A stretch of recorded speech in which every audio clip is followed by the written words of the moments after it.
বিজ্ঞানী আইনস্টাইনের gravitational time dilation থেকে আমরা জানতে পারি মহাকর্ষ বল যত বেশি সময় তত ধীর গতিতে চলে এবং ব্ল্যাক হোলের আশেপাশে মহাকর্ষ বল খুবই শক্তিশালী।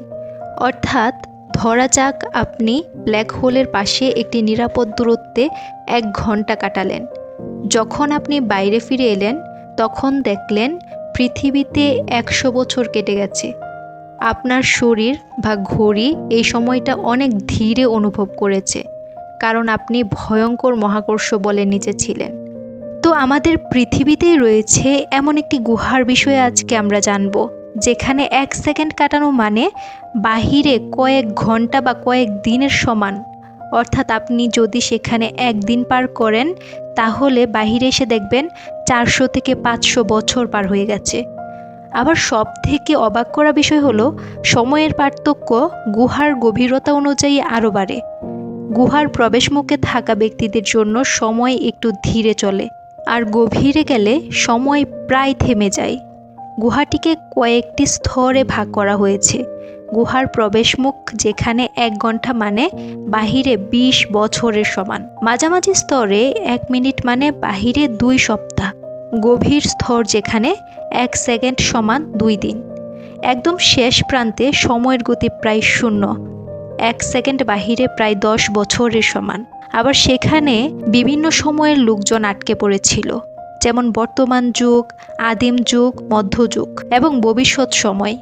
এই গুহাটি কিভাবে তৈরি হলো আর কে বা কারা তৈরি করলো সেটাই আজকে জানবো আমরা এই মুভিতে।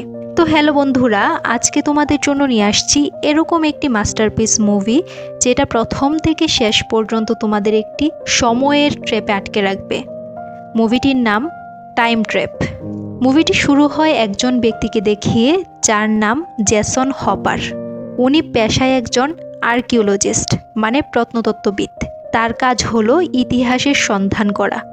সেই সমস্ত সন্ধানের সাথে হারিয়ে যাওয়া সময়ের কোনো সংযোগ আছে কিনা এই সমস্ত বিষয়ে কাজ করে থাকেন।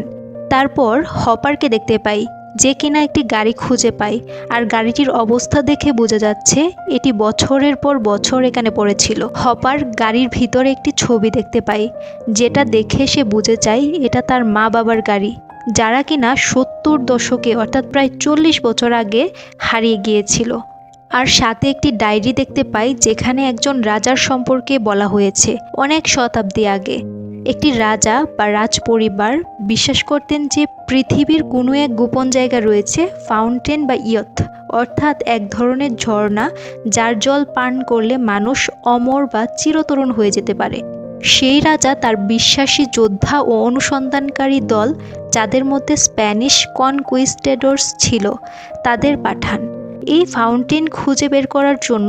অনুসন্ধান করতে গিয়ে এই যুদ্ধরা এসে পড়ে সেই গুহাটির ভেতরে, যেখানে সময় বাস্তব পৃথিবীর তুলনায় প্রায় থেমে থাকে। তাদের কাছে কয়েক মিনিটের সমান সময় বাইরে হয়তো 1000 বছর। পরের সিনে দেখতে পাই জেসন একটি গুহার কাছে যায়, আর নিচে অন্ধকার ছিল। গুহাতে নামতে যাবেই পরক্ষণে সে দূরে আরেকটি বড় গুহা দেখতে পায়, তাই সে ওই গুহার কাছে চলে যায়। তারপর হপার একটি টর্চ জ্বালিয়ে গুহার ভিতরে যেতেই সে একজন ব্যক্তিকে দেখতে পায়, যাকে দেখে মনে হচ্ছিল সে মূর্তির মতো দাঁড়িয়ে আছে, যার এক হাতে একটি পিস্তল, আরেক হাতে হারিকেন এবং কোমরেও একটি পিস্তল ছিল। লোকটি নাড়াচাড়া করছিল না। হপার ডাকার পরেও কোনো সাড়া দেয়নি। লোকটিকে দেখে হপার বুঝে যায় লোকটি একজন কাউবয় ছিল, মানে 1800 থেকে 1900 দশকের লোকদের কাউবয় বলা হতো। আর হপার ছিল বর্তমান সময় মানে 20 শতাব্দীর লোক। তার মানে লোকটি প্রায় 100 অথবা 200 বছর যাবৎ ভিতরে আটকে আছে। হপার বুঝে যায় এই জায়গাটা হয়তো ফাউন্টেন বা ইয়ত নামে সেই জায়গা, যেখানে এই কাউবয়ের মতো হপারের মা বাবা এসে আটকে পড়ে। এখানে একটি বিষয় বলে রাখি, হপারের একজন বোন ছিল, যে কিনা দুর্ঘটনায় মারা গিয়েছিল। তাই হপারের মা বাবা বিশ্বাস করতেন যদি ফাউন্টেন বা ইয়ত বা টাইম ডিলেশন অঞ্চলে পৌঁছানো যায়, তাহলে হয়তো সময় পেছনে নিয়ে গিয়ে হপারের বোনকে বাঁচানো সম্ভব হবে। এটাই তাদের গুহায় অনুসন্ধানে নামিয়ে দেয়, কিন্তু তারাও সেখানে আটকে পড়ে। হপার দ্রুত সেখান থেকে বাসায় চলে আসে এবং তার জিনিসপত্র গুছিয়ে আবার গুহার কাছে চলে আসে। আসার সময় হপারের দুজন স্টুডেন্ট জ্যাকি এবং টেলর সাথে আসতে চেয়েছিল, কিন্তু হপার তাদেরকে নিয়ে আসেনি। তারপর হপার একটি পাথরের সাথে একটি দড়ি বেঁধে গুহার ভিতরে এসে দেখে সেই কাউবয়টি আগের মতোই দাঁড়িয়ে আছে। হপার আস্তে আস্তে সামনে এগুতে থাকে। কিছু দূর যেতেই সে একটি স্যাঁতসেঁতে দেয়াল দেখতে পায়, অর্থাৎ সামনে হাত বাড়ালেই বোঝা যাচ্ছিল সামনে একটি অদৃশ্য দেয়াল ছিল। হপার সেই দেয়ালটি পার হয়ে ওই পাশে যায়, আর সিনটি সেখানেই কাট হয়ে যায়। 2 দিন পার হয়ে যায়, কিন্তু হপার ফিরে আসেনি। তাই জ্যাকি এবং টেলর হপারকে খুঁজতে বের হয়। সাথে হপারের বন্ধু কারাকে নিয়ে নেয়, আর কারা তার ছোট বোন বিপসকে সাথে নেয়, আর বিপস তার বন্ধু ফার্বিকে সাথে নেয়। তো এই 5 জনের একটি টিম হপারকে খুঁজতে খুঁজতে একটি পাহাড়ি এলাকায় চলে আসে, আর সেখানে তারা হপারের মা বাবার সেই পুরনো গাড়িটি দেখতে পায়। তখন টেলর এবং জ্যাকি সেই গাড়িতে হপারের মা বাবা এবং বোনের ছবি দেখতে পায়, আর সাথে সেই ডায়েরিটা দেখে বুঝে যায় হপারের মা বাবা ফাউন্টেন অফ ইয়ুথ খুঁজতে গিয়ে হারিয়ে যায়, আর হপার তাদেরকে খুঁজতে গিয়ে হারিয়ে যায়। তারপর তারা আশেপাশে খুঁজতে খুঁজতে কিছু দূর একটি গুহা দেখতে পায়, যেখানে একটি দড়ি ঝুলানো ছিল। দড়িটি দেখেই বোঝা যাচ্ছিল অনেক দিন পুরনো দড়ি। ফার্বিকে বাহিরে রেখে বাকি 4 জন গুহায় নামার সিদ্ধান্ত নেয়। তাই তারা বাহিরে পাথরের সাথে দড়ি লাগিয়ে যখন গুহায় নামছিল, তখন তারাও হপারের মতো সেই অদৃশ্য দেয়ালটি দেখতে পায়। টেলর দেয়ালে হাত দিলে সে বুঝতে পারে দেয়ালটি স্যাঁতসেঁতে কোনো তরল পদার্থ দিয়ে তৈরি একটি দেয়াল, এবং দেয়ালের কাছে টেলর বাতাসের পরিবর্তন লক্ষ্য করে। মানে বাহিরে যেরকম বাতাস ছিল তার তুলনায় দেয়ালের কাছে বাতাস ধীর ছিল। যাই হোক, তারা 4 জন দেয়াল পার করে গুহায় নামে। পরের সিনে আমরা হপারকে দেখতে পাই, যে কিনা সেই দেয়ালটি পার হয়ে গুহায় ঢুকে। হপার যখন দেয়ালের মাঝ বরাবর ছিল, তখন সে কাউবয়কে দেখতে পায় ধীর গতিতে হেঁটে যাচ্ছে। হপার দেয়াল পার হয়ে গুহায় ঢুকে যায়, তখন কাউবয়কে দেখতে পাই স্বাভাবিকভাবে হেঁটে সামনে যাচ্ছে। অর্থাৎ এ থেকে আমরা বুঝতে পারি বাহির থেকে কাউবয়কে দাঁড়িয়ে থাকতে দেখলেও সে আসলে দাঁড়িয়ে ছিল না, সে এত ধীর গতিতে হাঁটছিল যে দেখে মনে হচ্ছিল সে থেমে আছে। যাই হোক, কাউবয়কে কিছু বলার আগেই কাউবয় গুহার আরো ভিতরে ঢুকে যায়, আর হপার তখন দেখতে পায় বাহিরে আলো ফ্লিকারিং করছে, মানে বারবার জ্বলছে নিভছে। তাই সে আবার দেয়াল পার হয়ে বাহিরে চলে আসে, আর বাহিরে এসে হপার পুরো অবাক হয়ে যায়, কারণ বাহিরে তো দিনের আলো ছিল, কিন্তু এখন রাত কিভাবে হয়ে গেল। এরপর সে বাহিরে একটা কুকুর রেখে এসেছিল, সে কুকুরটিও নেই। তারপর হপার চারপাশে তাকিয়ে আশ্চর্য হয়ে যায়, কারণ চারপাশে এত গাছগাছালি ছিল না, কিন্তু এখন চারপাশের পরিবেশটা তো পুরো জঙ্গল হয়ে গেছে। হপারের গাড়িটা লতাপাতা দিয়ে ঢাকা ছিল। তার আইডি কার্ডটি দেখে অনেক পুরাতন মনে হচ্ছিল। হপার গাড়ি স্টার্ট দিতে গেলে গাড়িটি চালু হচ্ছিল না। এটাই তো স্বাভাবিক, এত বছরের পুরনো গাড়ি তো চালু হবে না, অবশ্যই ভিতরে কোনো সমস্যা হয়েছে। হপার পুরো বিষয়টা বুঝতে পারছিল না, কারণ সে তো মাত্র কয়েক মিনিটের জন্য গুহায় প্রবেশ করেছিল, কিন্তু বাহিরে এসে দেখে কয়েক শতাব্দী পার হয়ে গেছে। যাই হোক, হপার চারপাশে দেখছিল আর সাহায্যের জন্য চিৎকার করছিল। এমন সময় সে আরেকটি পুরাতন গাড়ি দেখতে পায়, যেখানে সে টেলরের ব্যাগটিও খুঁজে পায়। তখন হপার বুঝতে পারে টেলর আর জ্যাকি হয়তো হপারকে খুঁজতে এখানে এসেছিল, আর তারা গুহায় প্রবেশ করে আর সেখানে আটকে পড়ে।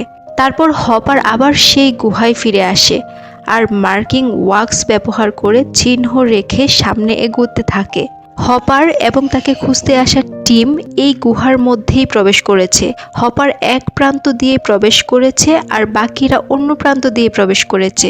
যাই হোক, পরের দৃশ্যে আমরা বিপস এবং জ্যাকিকে দেখতে পাই, তারা গুহাটি ঘুরে দেখছিল, কিন্তু কিছু দূর যেতেই তারা পরপর 2 বার অদ্ভুত রকম একটি শব্দ শুনে ভয় পেয়ে আবার পিছনে চলে আসে। তারা ফিরে যেতে চাইলে টেলর বাধা দেয়। সে বলে, একটা শব্দের জন্য আমরা ফিরে যেতে পারি না। কিন্তু কারা উপরে গিয়ে চারপাশের পরিবেশটা দেখতে চেয়েছিল, তাই সে যখন দড়ি দিয়ে উপরে উঠতেই যাবে, তখন কারা দড়ি ছিঁড়ে নিচে পড়ে যায় এবং সামান্য আহত হয়। তারপর তারা অন্য দড়িগুলো টান দিতেই সেগুলো ছিঁড়ে নিচে পড়ে যায়। তখন তারা মনে করে ফারবি হয়তো দুষ্টুমি করে দড়িগুলো কেটে দিয়েছে। তাই তারা একটা ওয়াকি টকি দিয়ে বাহিরে ফারাবিকে কল দিলে ফারাবি কল রিসিভ করে না। অনেকক্ষণ চেষ্টা করার পর অন্য পাশ থেকে একজন কল রিসিভ করে আর আহত কণ্ঠে বলতে থাকে, আমি ফারবি, আমাকে সাহায্য করো। কিন্তু ফারবির কণ্ঠ কেউ চিনতে পারে না। তাই তারা বারবার জিজ্ঞেস করে, আপনি কে আর কেন সাহায্য চাইছেন? তাদের কথার মাঝখানে কলটি কেটে যায়। তারপর তারা সেই স্থানে জ্যাকিকে রেখে বাকি 3 জন সামনে এগোতে থাকে। এরপর তারা গুহার এমন একটি জায়গায় পৌঁছায় যেখান থেকে সোজা উপরে তাকালে আকাশ দেখা যায়। তারা উপরে তাকিয়ে দেখছিল আলো ফ্লিকারিং করছে, মানে আকাশ মুহূর্তের মধ্যে অন্ধকার হয়ে যাচ্ছে, আবার মুহূর্তের মধ্যে আলোকিত হয়ে যাচ্ছে। তারা আশেপাশে অনুসন্ধান করার পর ফারবির লাশ খুঁজে পায়। ফারবিকে মৃত দেখে বিবস খুবই কষ্ট পায়, কারণ ফারবি তো বিবসের খুব ভালো বন্ধু ছিল। ফারবির একটা অভ্যাস ছিল তার ক্যামেরার রেকর্ডিং সবসময় চালু করে রাখতো। তাই ফারবির লাশের পাশে তারা তার ক্যামেরাটিও খুঁজে পায়। তারপর তারা ক্যামেরার রেকর্ডিংটা চালু করলে দেখতে পায় ফারবি বলছে, আধা ঘন্টা পার হয়ে গেছে কিন্তু আমার বন্ধুরা এখনো ফিরে আসেনি। তাই সে গুহার কাছে গিয়ে কিছুক্ষণ চিৎকার দিয়ে জ্যাকিদের ডেকে এসেছে, কিন্তু গুহা থেকে কোনো রেসপন্স আসেনি।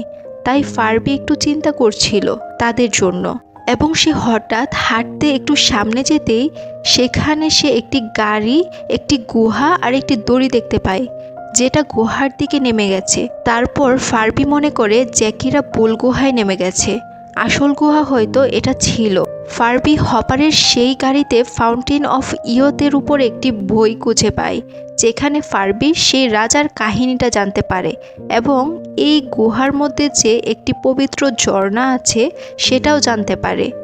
তারপর ফারবি বলে, এখন সূর্য ডুবে যাচ্ছে, চারদিকে অন্ধকার হয়ে যাচ্ছে, তাই আমি এখন গাড়িতে চলে যাব।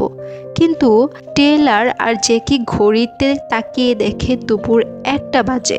সবাই মনে করে ফারবি রসিকতা করছে, কিন্তু বিবস বলে যদি ফারবি মারা যায় তিনি সম্ভবত রসিকতা করছে না, যা বলছে সব সিরিয়াসলি বলছে।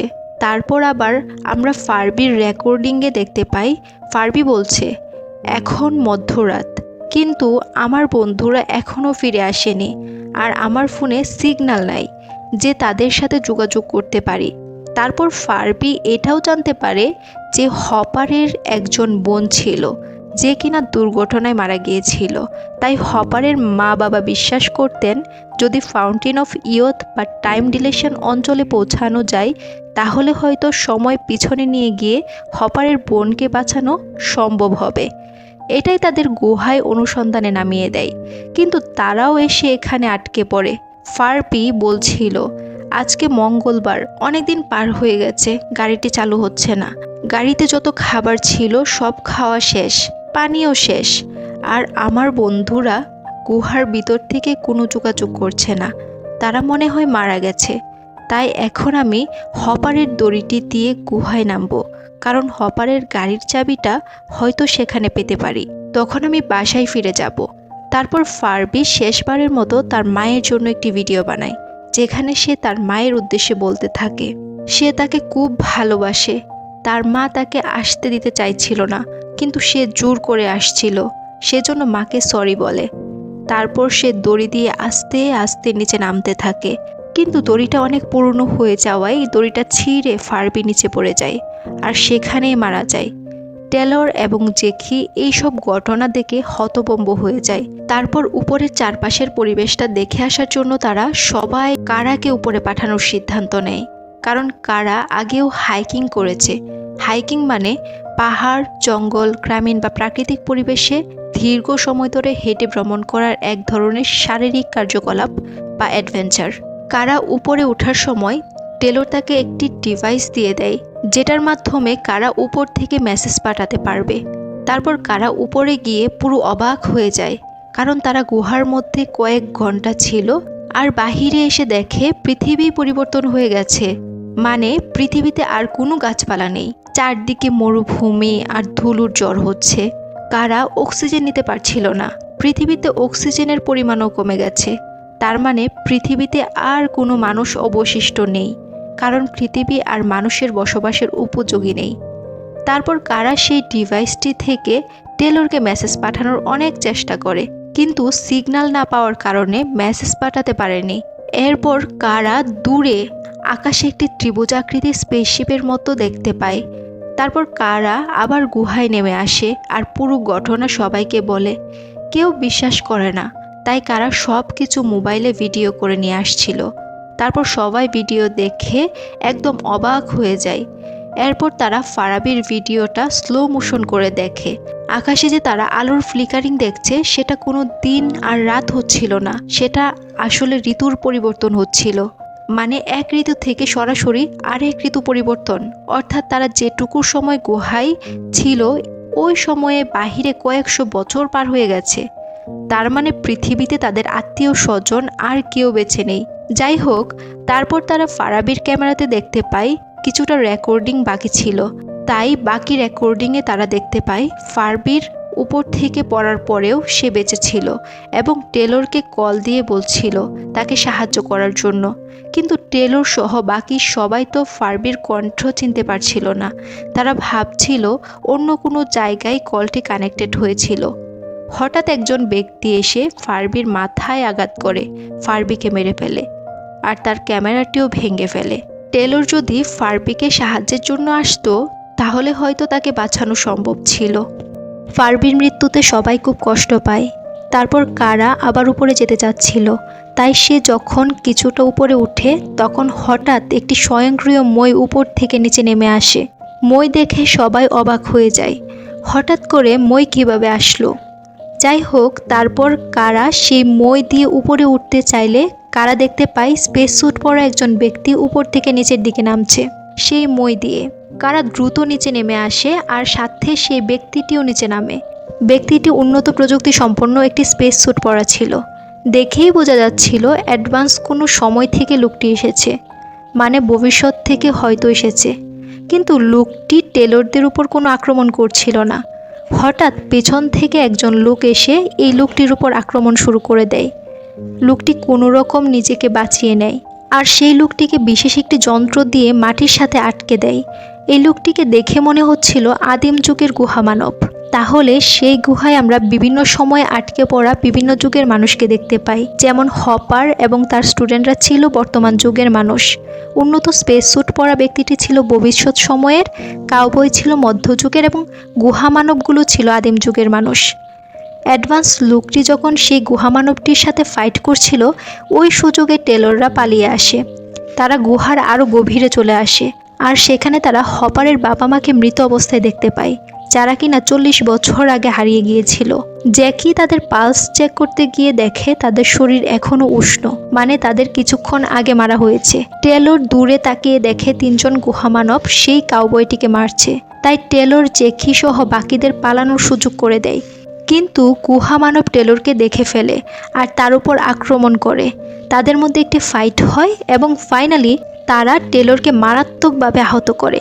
গুহামানব চলে যাওয়ার পর কারা সেখানে আসে আর টেলরকে আহত অবস্থায় দেখতে পেয়ে খুবই কষ্ট পায় আর কান্নাকাটি করতে থাকে। তখন সেই অ্যাডভান্স ব্যক্তিটিও সেখানে আসে পানি নেওয়ার জন্য।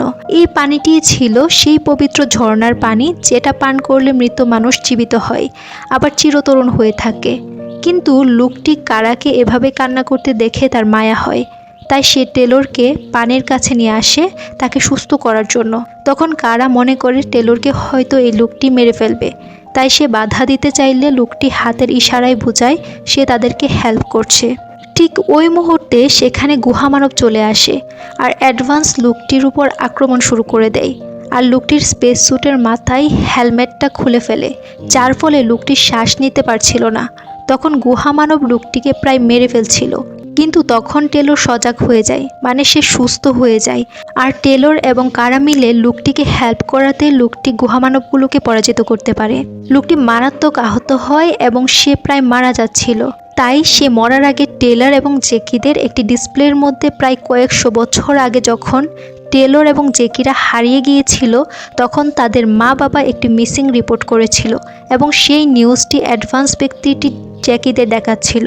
আর এখন বর্তমানে পৃথিবী ধ্বংস হয়ে গেছে এবং সেখানে আর কোনো মানুষ নেই, তাই মানব সভ্যতাকে রক্ষা করার জন্য পৃথিবীতে অবশিষ্ট যে সকল মানুষজন ছিল তারা মঙ্গল গ্রহের উদ্দেশ্যে রওনা দেয়।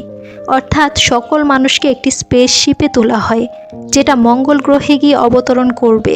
তখন কারা স্পেসশিপটি দেখে চিনতে পারে, কারণ কারা যখন উপরে উঠেছিল তখন সে আকাশে এই ত্রিভুজাকৃতির স্পেসশিপটি দেখেছিল। তারপর কিছুক্ষণের মধ্যেই ভবিষ্যৎ থেকে আসা লোকটি মারা যায়। তারপর টেলর মৃত কাউবয়ের কাছ থেকে বন্দুকটি নেয় এবং সামনে এগোতে থাকে। তো সে দেয়ালে অনেক চিত্র অঙ্কন দেখতে পায় এবং এ থেকে সে বুঝতে পারে এখানে অনেক মানুষ এসেছিল, এর মধ্যে কেউ বেঁচে আছে এবং কেউ কেউ আবার মারা গেছে। টেলর সামনে এগোতে এগোতে অনেক গুহা মানব দেখতে পায় যারা কিনা মৃত অবস্থায় পড়ে আছে এবং একটি বাচ্চা মেয়ে যে কিনা সবাইকে এই ফাউন্টেন অফ ইয়ুথে ঝর্ণার জল খাওয়াচ্ছিল যেন তারা আবার জীবিত হয়। টেলর আরেকটু সামনে যেতেই হপারের দেখা পায় এবং হপারকে সে আহত অবস্থায় নিচে পড়ে থাকতে দেখে। টেলর হপারকে পেয়ে খুবই খুশি হয়। তারপর টেলর এমন একটি দৃশ্য দেখতে পায় যা দেখে সে খুবই অবাক হয়। সে এই গুহার সর্বশেষ স্তরটি দেখতে পায় এবং যেখানে মানুষজন সব স্থির হয়েছিল, অর্থাৎ এখানে দেখে মনে হচ্ছিল যে সব কিছু স্টপ হয়ে আছে, কিন্তু আসলে সব কিছু স্টপ ছিল না, কারণ সময় সেখানে এত ধীরগতিতে চলছিল যে দেখে মনে হচ্ছিল সব স্টপ হয়ে আছে। হপার টেলরকে বলে এই গুহাটি কয়েকটি স্তরে ডিজাইন করা হয়েছে যেন কেউ ফাউন্টেন অফ ইয়ুথের সেই ঝর্ণার জলটি নিতে না পারে। আর এই স্তরটি ছিল ঝর্ণার সর্বশেষ স্তর, যেখানে 1 সেকেন্ড সমান বাইরের 10 বছরের সমান। টেলর সেখানে আদিম যুগ থেকে শুরু করে বর্তমান যুগ অবধি সকল মানুষকে দেখতে পায় যারা কিনা এই ঝর্ণার জলের জন্য যুগের পর যুগ যুদ্ধ করে গেছিল, আর তারা সবাই এই ফাইনাল স্তরে এসে চিরতরে আটকে যায়। টেলর এই স্তরে ঢুকতেই যাবে, ঠিক তখন হপার তাকে বলে এখানে প্রবেশ করলে সেখান থেকে আর ফিরে আসা যাবে না, তাই এখানে যেও না। টেলর সেখানে প্রবেশ করে না, সে হপারের কাছে ফিরে এসে হপারকে পিস্তলটি দেয় আত্মরক্ষার জন্য। তারপর সে পবিত্র পানি আনতে চলে যায় আর হপারকে বলে যায় আমি না আসা পর্যন্ত কোথাও যাবে না। পানি আনার সময় সাথে করে ফারবির ডেড বডিটা সাথে নিয়ে যায় আর সেই পানির মধ্যে ডুবিয়ে রাখে জীবিত হওয়ার জন্য। ঠিক ওই সময় বিপস চারপাশে আগুন ধরিয়ে দেয় যেন গুহা মানব এদিকে আসতে না পারে। আর ঠিক তখনই আমরা গুলির আওয়াজ শুনতে পাই। এ থেকে বুঝতে পারি ওই ছোট মেয়েটি পবিত্র পানি দিয়ে সব গুহা মানবকে জীবিত করে ফেলেছে। তারা জীবন ফিরে পেয়ে হপারের উপর আক্রমণ করতে চাইলে হপার তাদের উপর গুলি চালায়। বিপস যে আগুন ধরিয়েছিল গুহামানবরা সেই আগুনের উপর লাফ দিয়ে ভিতরে চলে আসছিল, তাই টেলর এবং বাকি সবাই দৌড়ে বের হওয়ার ওই স্থানে চলে আসে। আর ভবিষ্যৎ থেকে আসা লোকটি মারা যাওয়ার আগে স্বয়ংক্রিয় মইটি কারাকে দিয়েছিল, তাই কারা সেই মইটি চালু করে দেয় আর তারা সবাই মই দিয়ে উপরে উঠতে থাকে। গুহামানবগুলো তাদের পেছন পেছন মইয়ের কাছে চলে আসে, কিন্তু তারা কিভাবে উপরে উঠতে হয় সেটা জানে না, তাই তারা নিচে দাঁড়িয়ে চিৎকার করছিল। কারা মইয়ের একদম শেষ প্রান্তে এসে পানি নিচ দিকে ঝুলে থাকতে দেখে। সবাই অবাক হয়ে যায়, এখন তারা কিভাবে বের হবে। ঠিক তখনই সেই পানির ভিতর থেকে একটি রোবোটিক হাত কারাকে টেনে পানির ভিতরে নিয়ে যায় আর তাকে একটি অক্সিজেন মাস্ক পরিয়ে দেয় যেন মারা না যায়। অর্থাৎ উপর থেকে হয়তো ভবিষ্যৎ মানুষজন তাদের উদ্ধার করছে। নিচে একজন গুহামানব কিছুটা বুদ্ধিমান ছিল, তাই সে মইটি ক্লোজ করার জন্য একটি সুইচ টিপে দিতেই মইটি ক্লোজ হয়ে যায়। আর মইয়ের মধ্যে যারা ছিল যেমন টেলর, বিপস এবং জ্যাকি সবাই নিচে পড়েই যাচ্ছিল। ঠিক তখনই উপর থেকে রোবোটিক কিছু কেবল পানি থেকে বেরিয়ে তাদের সবাইকে নিচে পড়ার আগেই পেঁচিয়ে ফেলে। তারপর কারা সবাইকে এক এক করে উপরে তোলে। কারার ড্রেস দেখে মনে হচ্ছিল সে কোনো স্পেসশিপ থেকে চলে এসেছে। তারপর সেই পানি থেকে আরও কিছু রোবোটিক কেবল বেরিয়ে আসে আর বাকি যারা ছিল যেমন ফারবি, হপারের মা বাবা সবাইকে তারা উপরে নিয়ে যায়। তারপর মহাশূন্যে একটি স্পেসশিপের ভিতরে ছোট একটা বাথটাব থেকে ফারবিকে ভেসে উঠতে দেখি এবং সে সজাগ হয়েই তার সাথে যারা ছিল সে সবাইকে খুঁজতে থাকে, কারণ এই জায়গাটা সে চিনতে পারছিল না, কারণ সে তো পৃথিবীতে ছিল, তার চারপাশে গাছপালা ছিল, সে বাহিরে সবার জন্য অপেক্ষা করছিল। এখন সে এখানে কিভাবে আসলো সেটাই বুঝতে পারছিল না। তারপর ফারবির পাশে আরেকটি বাথটাবে হপারকে জেগে উঠতে দেখি, আর হপার তার পাশে আরেকটি বাথটাবে তার মা বাবা এবং বোনকে জেগে উঠতে দেখে। তো সবাই অবাক হয়ে একজন আরেকজনকে দেখে তাকিয়েছিল, কারণ তারা কিছুই বুঝতে পারছিল না তারা এখানে কিভাবে আসলো। তারপর আমরা টেলর, জ্যাকি এবং কারাকে দেখতে পাই। তারা হপারকে বলে, আমাদের অনেক কথা বলার আছে, আর মুভিটি এখানেই শেষ হয়। তো শেষের বিষয়টা ছিল এরকম, ভবিষ্যতের মানুষজন জানতো যে পৃথিবীতে একটি গুহা আছে, আর হপার সহ বাকি সবাই সেখানে আটকে আছে। আর যেহেতু পৃথিবী থেকে সকল মানুষ মঙ্গল গ্রহে চলে যাচ্ছে, তাই তারা এই গুহার ভিতরে যারা ছিল তাদেরকে তারা উদ্ধার করে তাদের সাথে সেই স্পেসশিপে নিয়ে যায়। এই পানিটা ছিল পবিত্র পানি, তাই এই পানিটা একটি পোর্টালের মতো কাজ করেছে। পোর্টাল বলতে আমরা বুঝি এক স্থান থেকে অন্য স্থানে সেকেন্ডের মধ্যেই চলে যাওয়া যায়। তাই ভবিষ্যতের মানুষ হপার সহ বাকি সকলকে এই পোর্টালের মাধ্যমে তাদের স্পেসশিপে নিয়ে আসে, আর সবাই মঙ্গল গ্রহের উদ্দেশ্যে রওনা দেয় নতুন মানব সভ্যতা করার জন্য। মুভির এন্ডিংটা আমাদের দেখায় যে সময়ের ফাঁদে পড়ে চরিত্রগুলো বর্তমানকে হারিয়ে ফেললেও ভবিষ্যতের সভ্যতা তাদের উদ্ধার করে, আর তারা এক নতুন পৃথিবীতে প্রবেশ করে। এটা একরকম out of time into hope গল্প। টাইম ট্র্যাপ মুভিটি আমাদের যে মেসেজটি দেয় সেটা হলো সময় অমূল্য, জ্ঞান অর্জনের জন্য ত্যাগ দরকার, এবং ভবিষ্যতের জন্য আশা কখনোই হারানো উচিত না, কারণ মানুষের কৌতূহল, সহানুভূতি ও টিকে থাকার ইচ্ছা সীমাহীন। তো বন্ধুরা, মুভিটি ভালো লাগলে কমেন্টে জানাবে এবং সাবস্ক্রাইব করে পাশে থাকবে।